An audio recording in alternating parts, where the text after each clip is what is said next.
Some people play World of Warcraft 16 hours a day alongside 19 other people in an attempt to eviscerate bosses one by one through determination, teamwork, and strategy.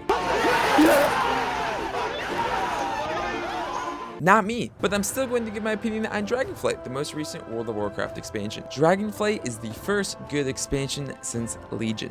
So what about Dragonflight makes it this good? And what fell flat? Let's start off with what made this expansion good. This is an expansion of renewal. From its narrative themes to how its gameplay mechanics are implemented, Blizzard has been incredibly responsive to player feedback, and it's helped improve on a lot of what has made World of Warcraft stagnant over the years. In previous expansions, you'd have to spend many hours in content that you didn't find enjoyable in order to access the content that seemed fulfilling to you. In Dragonflight, you're not forced to do any sort of content that doesn't align with what you find fulfilling. You want to do dungeons or raids? You level up your character, you access dungeons and raids. If you want to complete quest lines, world events, collect mounts, you do those quest lines. You do those world events, you collect the mounts that seem cool looking to you. Anyways, in Dragonflight, you're able to play the game with far more robust skill trees than were previously available that brought back long but not forgotten abilities that players loved and that allow you to have a bit more choice and agency in terms of how your individual class plays. And these skill trees are foundational changes in the fabric of World of Warcraft that will continue to be expanded upon in future iterations of this game. It makes the overall game at its core more compelling, just like dragon riding. Dragon riding is another system that has now overhauled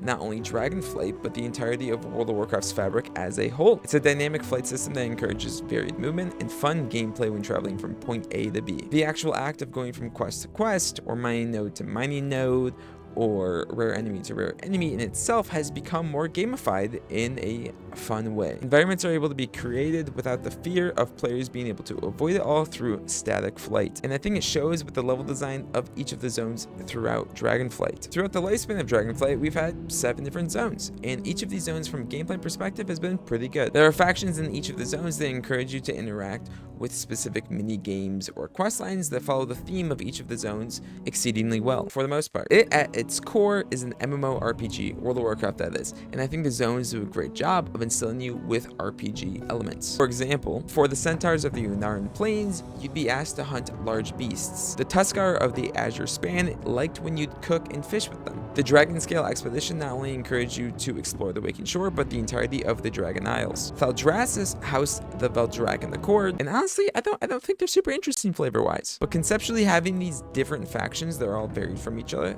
that gave further identity and personality to each of the zones, was really great. I think they mostly stuck the landing. And with each of the zones that were added post-release, of course, there were new factions added with their own mini games and quest lines that further developed the region and the world of Warcraft that you were visiting. And the pacing at which Blizzard would release these new zones and or just quest content or world content in general in Dragonflight has been pretty great. And world content is just one facet of this incredibly large game, with raid and dungeon content being generally more compelling to me. I think the instance content in Dragonflight has been a lot of fun. I don't think the best dungeons and or instances ever are from Dragonflight. The trash mobs and dungeons have a bit too much going on, and it can get a bit hectic when you start adding affixes and high tier dungeon content. But overall, they're pretty good. They're very thematic to each of the zones that the dungeons are a part of. They all have their own quest lines to go throughout them, and it's incredibly fun to gather 4 of your friends and take down bosses and large groups of enemies at either accelerated paces in higher tier content or just for the first time is pretty fulfilling. I don't think the best raids ever are from Dragonflight. Well, I think one is insanely good, but there are a few bosses that stick out as being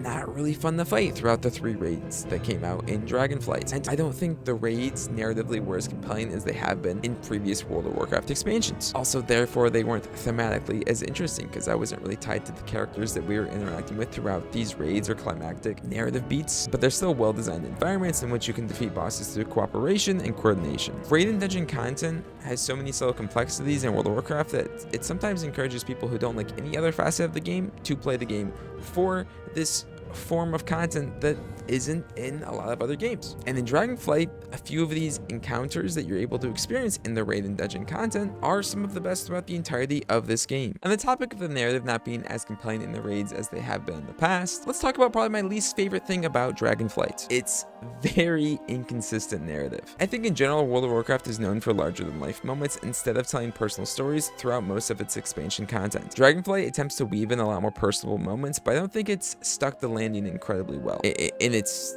larger overarching narrative. There are many great moments throughout Dragonflight that are well told, with good writing, good acting, good animations. However, I'd argue there are just as many moments that come across as way too overperformative, and moments that are supposed to be far more serious in tone. I really like that they've tried to add more texture to the story that is told in World of Warcraft, giving it a lot more complexity in areas that they did well. It's the large overarching narrative that doesn't land for me. Let's just stay away from handling narrative themes and characters without any tact if we're gonna tell the story with a far more serious tone. I really like a lot of the characters that they've introduced in Dragonflight, and I really hope that the narrative is more cohesive going forward. Also, the way that the story is actually told in Dragonflight is really good. The presentation of story beats in Dragonflight outclass every expansion that's come before it without any competition. In scenes in which we'd have a helicopter view of characters talking to each other with poor lip sync, now we're brought to the forefront of the scene and looking at characters' faces and getting subtle inflections that make us connect to the characters and humanize the scenes a bit more. There were a few times where I was doing quest lines throughout Dragonflight that I was like, whoa, this isn't just good in comparison to other MMORPGs and their stories. And that's not to say that there haven't been great scenes in previous World of Warcraft expansions. They've just been very far and few in between, with only climactic moments getting the true polish that Blizzard's capable of. And oh my god, the questline, the Harbinger questline, the final patch of Dragonflight added a questline that's a prologue for the War Within, the next World of Warcraft expansion, and that was super well done. Moving a bit further away from Dragonflight, I want to talk about the 2 limited time events that went on during the expansion's life cycle, even if they didn't require you to own Dragonflight in order to play them. As long as you paid $15 a month, you were able to access Plunderstorm and Mop Remix. It's not really part of the expansion. They're events with isolated characters in which you access World of Warcraft in a way that traditionally would never have happened. They're their own games in their own right. Plunderstorm was a fun take on a battle royale that bended the rules of World of Warcraft by implementing more action combat elements and progression that was of course familiarized by battle royale games. I thought Plunderstorm was pretty fun, even if I could only ever queue up for a couple matches before wanting to do something else. Mop Remix I found far more compelling than Plunderstorm, even if I want to be as far away from it as humanly possible. Mop Remix is of course another limited time event in World of Warcraft in which you'd experience the expansion Mists of Pandaria at an incredibly accelerated pace. It felt far more like an ARPG season than anything that's accessible in modern World of Warcraft. It really fulfilled the power fantasy of collecting loot to make your character stronger to then kill harder enemies. It was a ton of fun for that reason. You're able to solo raids. It's pretty cool. Now, the reason I want to be as far away as possible from Mop Remix as of right now is because I don't think they playtested it enough before they released it. It was incredibly grindy for a limited time event. Thankfully, they've updated it to make it far more manageable, but in an event that is limited, for a large portion of the event to be incredibly grindy and torturous in terms of the amount of frogs I had to fucking kill, that you know, I don't want to. I want to be okay with playing another remix mode in like a year or two if they just playtested it a bit more and gave you rewards at a far more accelerated rate. Anyways, I'm addressing an insane amount of content that could easily consume 1,000 hours of your life in a pretty brief manner. There are plenty more things I could talk about with Dragonflight. There's a survivability issue that affects higher end PvE content and I'm sure PvP content. Dragonflight has broken a lot of norms with its content that's been added post-release, including adding an entirely new specialization for Evokers, which is a class that I didn't even mention that they added to Dragonflight. The new class is pretty cool, by the way. You're a dragon and you fly around and you have dragon abilities. I didn't talk that much about world events, the new ones that they've added to the game, in which you gather together a bunch of people and mindlessly kill a bunch of enemies, and how frequently were these world events added to the game. How are the cosmetics? How is the legendary acquisition? Crafting is something that they entirely overhauled for Dragonflight, and I didn't mention it because I don't interact with it too much. Point being, there's so much to talk about with Dragonflight. It's a piece of entertainment that's meant to be consumed over 2 years.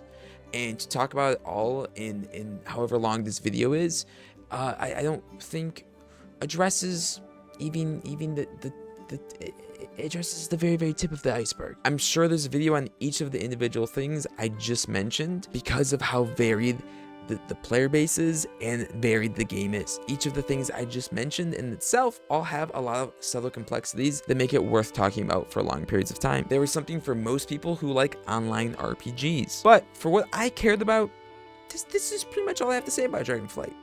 It's pretty great.